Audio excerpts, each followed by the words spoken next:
성경의 숲을 걷다. 오늘은 시편 1편입니다. 서론에서 시편은 5권으로 나눠져 있다고 말씀드렸는데요. 오늘부터 읽게 될 시편 1편은 시편 41편까지 제1권에 포함된 내용입니다. 제1권에는 몇 가지 특징이 있는데요. 첫째, 여호와 시편이라고 부를 정도로 제1권에는 하나님의 이름인 여호와가 무려 278번이나 언급되고 있습니다. 엘로힘이 15번이 언급되는 것과 비교해도 여호와라는 하나님의 이름이 얼마나 많이 언급되고 있는지 알 수 있습니다. 둘째, 시편의 서론 역할하는 시편 1편과 2편을 제외하면 시편 10편과 33편 외에 모두가 다윗의 시고요. 셋째도 서론 역할을 하고 있는 1편과 2편을 제외하면 시편 33편 외에 모두가 다 표제가 붙어 있습니다.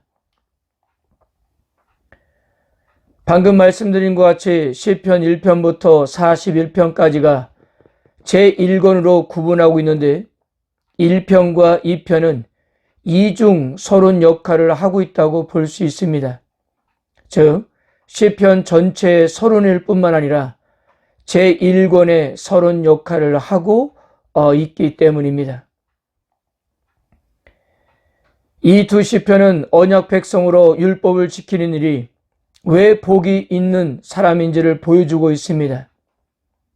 시편 1편 1절은 이러이러한 사람이 복이 있다라는 말씀으로 시작하고 시편 2편 12절 맨 마지막은 이러이러한 사람이 복이 있다라고 마치고 있는데요. 이런 표현은 히브리 문화 간습 가운데 하나로 전체 주제를 표현하는 단어를 처음과 끝에 두어 핵심 주제가 무엇인지를 알려주는 방법입니다. 그래서 이 두 시편 시는 복 있는 사람은 율법을 지키는 사람인데 그것이 어떻게 가능한지를 보여주고 있는 것입니다. 자, 시편 1편에서 복 있는 사람이 어떤 사람인지 악인의 삶과 대조하여 보여주고 있는데요. 그럼 복 있는 사람은 과연 어떤 사람을 가리키는 말일까요? 그저 단순히 행복한 사람을 가리킵니다. 행복이라는 개념은 유대교 안에서 매우 중요한 개념인데요. 실제로 유대교에서 자주 암송되는 기도문 가운데 아슈레이라고 이름 붙인 것이 있다는 사실은 그들이 행복을 얼마나 귀중하게 여기는지를 알 수 있는 것입니다. 아슈레이 기도문은 유대교 기도문 가운데 하루에 3번이 낭독되는데요. 아침 기도에 2번, 오후 기도에 1번이 낭독됩니다. 매일 지치지 않고 그것을 반복해서 낭독하는 것을 볼 때 얼마나 그들이 행복에 관심이 있는지를 알 수가 있어요. 그러니까 유대교가 말하는 복은 우리가 쉽게 놓치거나 또는 그냥 스쳐 지나가는 일상에서 하나님이 만드신 놀라운 기적을 경험하는 것이라고 말할 수 있습니다. 그런 이유로 그들은 음식이나 기도 또는 절기를 복과 관련지어 생각합니다. 어쩌면 만사가 복과 관련이 있다라고 해도 과언이 아닐 정도예요.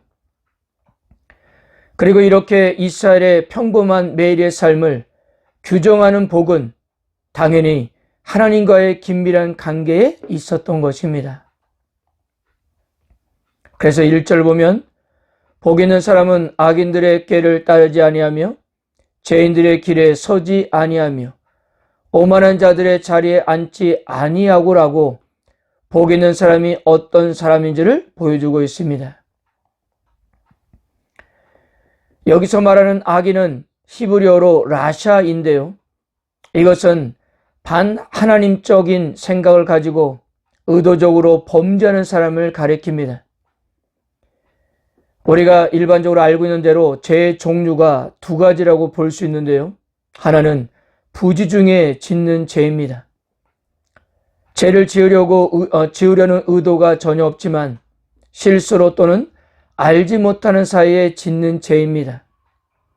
근데 문제는 의도적으로 짓는 죄, 즉 알면서도 짓는 죄인데요. 여기서 라샤는 하나님의 말씀을 뭉갤 의도를 가지고 일부러 폐악질을 일삼는 사람을 뜻합니다. 그러므로 복 있는 사람은 악인들의 간교한 꾀, 조언을 멀리하고 그들이 사는 방식, 길을 따르지 않고 그들과 같은 자리에 앉지 않는 것입니다. 사람이 행복해지는 것은 자신의 선택과 결단이 필요한데요. 그래서 악인들의 꾀와 길과 자리를 거부하고 그들과 함께 걷거나 서 있거나 앉아 있기를 거부할 때부터 시작된다는 사실입니다. 여기에 시편 기자는 더 적극적인 자세를 요구하고 있습니다. 2절을 보세요. 오직 여호와의 율법을 즐거워하여 그 율법을 주야로 묵상하는도다. 여기서 율법은 히브리어로 토라를 말하는데요. 좁은 의미로는 모세오경을, 넓은 의미로는 하나님의 말씀 전체를 의미합니다. 그 율법을 즐거워하고 날마다 묵상한다는 것인데요. 여기서 말하는 묵상하다라고 번역된 히브리어 하가는 의성어로서 우리가 알고 있는 묵상과는 다른 개념입니다. 이 동사는 이사야 38장 14절에서 비둘기 울음소리로, 또한 이사야 31장 4절 사자의 으르렁소리, 시편 35편 28절에 인간의 목소리를 표현할 때도 사용되었습니다. 그러니까 묵상한다는 것은 율법을 늘 입에 달고 큰 소리로 읽는다는 것을 표현한 것으로 이해하면 될 것 같습니다. 그렇다면 복 있는 사람과 악인들은 어떤 결과를 맞이할까요? 먼저 복 있는 사람을 보면 3절입니다. 그는 시냇가에 심은 나무가 철을 따라 열매를 맺으며 그 잎사이가 마르지 암 같으니 그가 하는 모든 일이 다 형통하리로다. 여기서 말하는 시냇가에 대해서 어떤 학자는 여러 갈래의 물길이라고 하기도 하고, 어떤 학자는 흐르는 강이나 시냇물이 아니라 농사를 짓기 위해서 만든 관계용 수로를 뜻한다고 하는데요. 근데 그 의미가 어떻든 간에 중요한 것은 이곳에 심긴 나무는 계절에 관계없이 뿌리로부터 물과 영양을 넉넉하게 공급받는다는 사실입니다.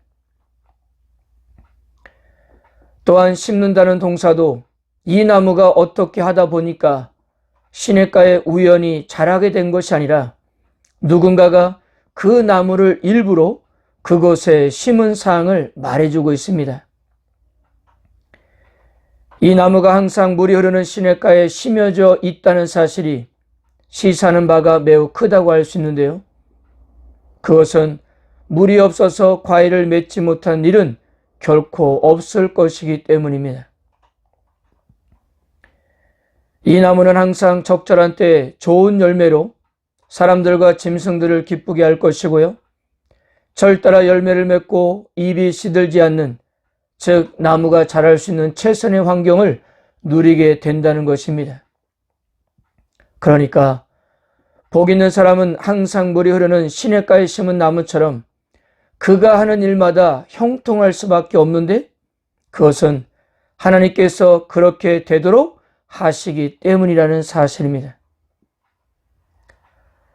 그러므로 복 있는 사람이 이 땅에서 성공적인 삶을 살 수 있는 것은 자신의 노력 때문이 아니라 그가 성공하도록 하나님께서 은혜를 베푸시기 때문인 거예요. 그럼 악인들의 삶은 어떻습니까? 4절에서 5절입니다.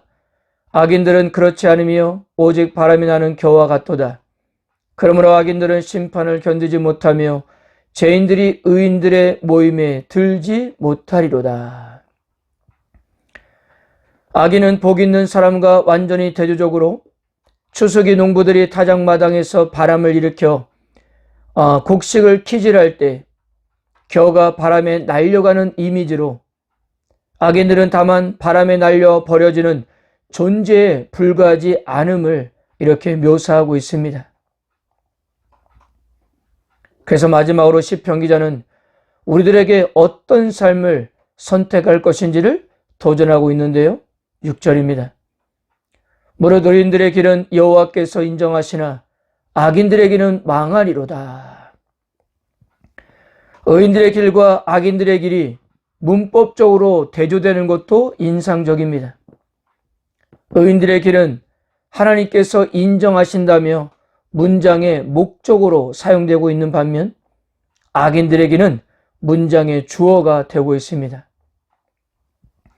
이러한 문법적 차이는 의인들은 자신의 행동으로 건재한 것이 아니라 하나님의 은혜로우신 보살핌 인에 건재하게 되었다는 것이고, 반면에 악인들의 경우 스스로 파멸의 길을 걸어 멸망한다는 뜻입니다. 그렇다면 의인들과 악인들의 차이는 하나님의 보호하심과 인도하심을 받는가? 아니면 홀로 스스로 걷는가에 있는 것이 아닐까 합니다. 사랑하는 성도 여러분, 삶은 결국 길입니다.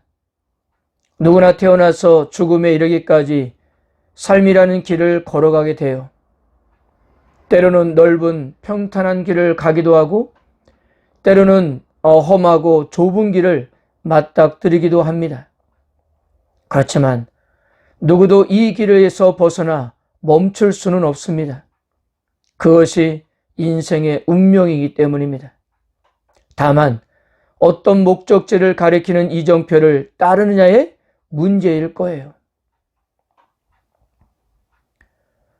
오늘 우리들은 시편 1편에서 의인들의 길에 서서 주의 율법을 즐거워하며 그 율법의 말씀을 주야로 묵상하며 살 것인지, 아니면 하나님의 법을 버리고 악인들의 길을 따라 살 것인지를 결정해야 합니다. 여러분, 우리들도 치열한 삶 가운데서도 시편 신앙의 선배들이 걸어간 그 의인의 길을 따라 걸어가야 하지 않겠습니까? 정말 우리들을 행복하게 할 수 있는 것은 세상의 그 무엇도 아니며 오직 하나님의 말씀을 통해서 얻는 은혜일 것입니다. 그러므로 행복해지고 싶다면 우리가 해야 할 일은 하나님의 말씀을 사모하면서 삶의 지침으로 삼는 것임을 잊지 말아야 할 것입니다. 아멘.